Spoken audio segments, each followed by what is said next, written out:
Alors aujourd'hui, je te fais découvrir une autre plante qu'on peut retrouver en hiver, qui s'appelle le polypode commun ou Polypodium vulgare, la famille des Polypodiacées.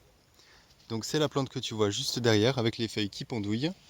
Je te montre juste ici, ces feuilles-là, voilà.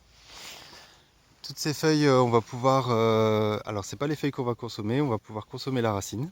Donc comme d'habitude, si on cueille la racine, on détruit la plante. Il faut bien veiller à pas trop en cueillir. Et ben écoute, je cueille un petit morceau et puis je te montre ça tout de suite. Voilà, donc je viens de cueillir un petit morceau de racine qui est juste ici. Ça va faire un rhizome assez épais. Je sais pas si tu vas bien voir. On voit mieux de ce côté-là. Voilà, tu vois, c'est un rhizome assez épais avec des racines qui vont s'ancrer un peu dans le sol. Mais ce qui va lui permettre de se développer, ça va vraiment être ce rhizome qui va être très très long et qui va faire différentes tiges au fur et à mesure. Donc, comme tu vois ici, il y a des petites tiges qui ont poussé sur le rhizome directement. Ensuite, pour bien le reconnaître aussi, il a des feuilles très caractéristiques. Tu vois cette forme un petit peu particulière, très découpée. Et surtout, au dos, tu retrouves des spores.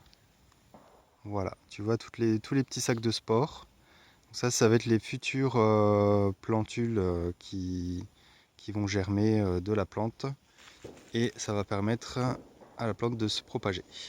On retrouve aussi sous l'autre, hein. Sous toutes les feuilles, il y aura ce motif assez régulier et assez joli. Voilà.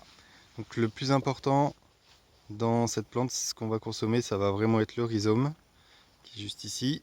Il va avoir une particularité, c'est qu'il va sentir la réglisse.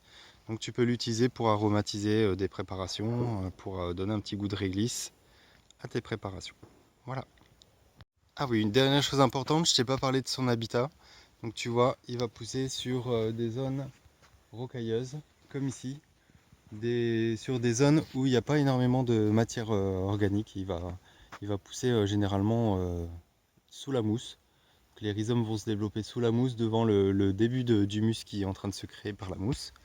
Et on peut aussi retrouver cette plante sur des troncs d'arbres. Donc je ne sais pas si tu vois ce tronc d'arbre là, juste ici. Alors non, c'est celui-ci, pardon, sur la caméra.